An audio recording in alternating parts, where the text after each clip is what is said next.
Hello everyone and welcome to a new video from Your Destiny. I'm Eddie the Chump and today we've got a quick guide for this week's Prestige Nightfall. If you're 300 power or over, this is well worth your time, as not only will it give you properly scaled rewards for your level, but at the end it will also give you a cool blue aura, similar to the one that you can get for trials if you manage to go flawless. So the Nightfall this week is the Pyramidion on Io, which is one of my favourite strikes in the whole game. The modifiers are, firstly, torrential light, which results in your grenades, melee and class item cooldowns being massively reduced, and 0 hour, which means that there is no time boosting mechanics like previous weeks. You just have the given time to complete the whole thing. You are given 17 minutes, and with torrential light active, this is more than possible. Some would say easy even. Just make sure you're above 300. Otherwise everything will one-shot you, sad face. Before I go through each section, I'm going to preface this guide with this. Make sure you're using whatever character you have with the best grenades. I play Striker Titan almost exclusively anyway, and if there's one thing I keep teasing Liam and Frito about, it's the fact that Titan nades need mad buffs, son. Especially if you use the Striker skill tree that gives you a second one for free. Obviously that's a joke. Strikers have amazing grenades, perhaps overpowered. For PvE, I always use the pulse grenades. I recommend using that here if you are a Titan. Don't let anyone know about the Striker nade power, people. We need to convince everyone that they're not really that good. Say it with me, guys.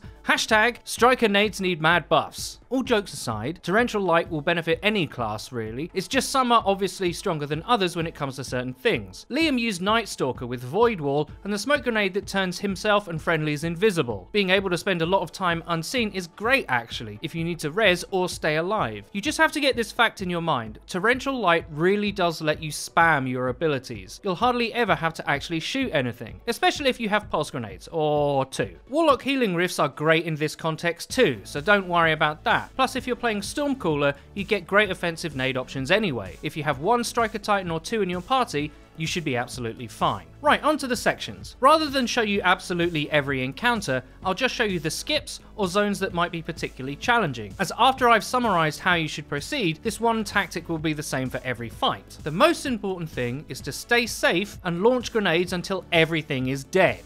Easy, right? There will come times like this first section at the entrance when you'll have to split up and stand on activation plates to proceed. When that happens, it's best for at least one of you to just focus on adds, as many enemies in this strike have shields that grenades are super good at dealing with. There's a lot of enemy AoE weapons too, so you'll have to be careful of those. Get stuck in flames and it can be over very quickly. For the entrance, just make sure to take out the harpies that spawn on high ground. They're generally too far away to reach with grenades. Everything else should be fairly straightforward. Right after that, you're on to the first skip. Don't bother fighting the adds as you run down the blocks, just book it. Even if one of you dies, keep going. If you make it all the way through, the others will get dragged through on respawn. After you've run through the first parkour section, you'll enter the first room that can really be a challenge. A lot of taken adds will spawn in and you have to kill them all. Use torrential light to break their shields and take them out with grenades. Any hobgoblins should be taken out straight away. And again, be careful of the taken AoE flame weapons. Once you kill the first wave, more will spawn in. Hang right and grenade them into oblivion. On this last section before the teleporter, I chose to super.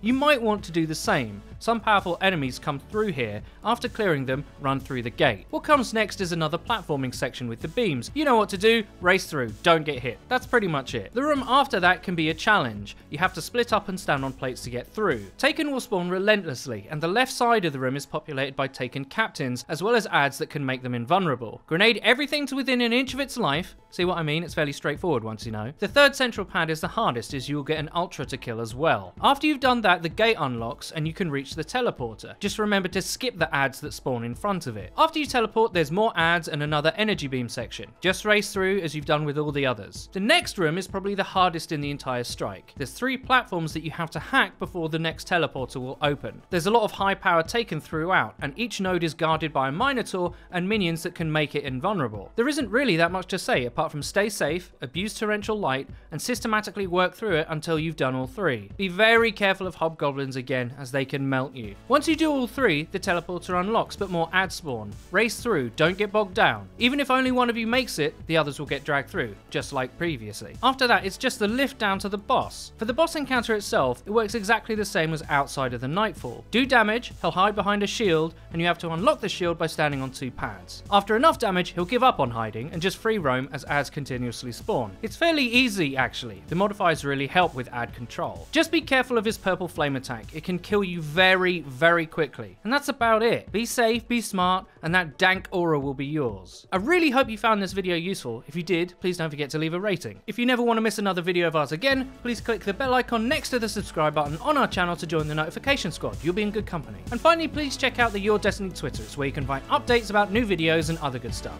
I've been Eddie the Chump, and until next time,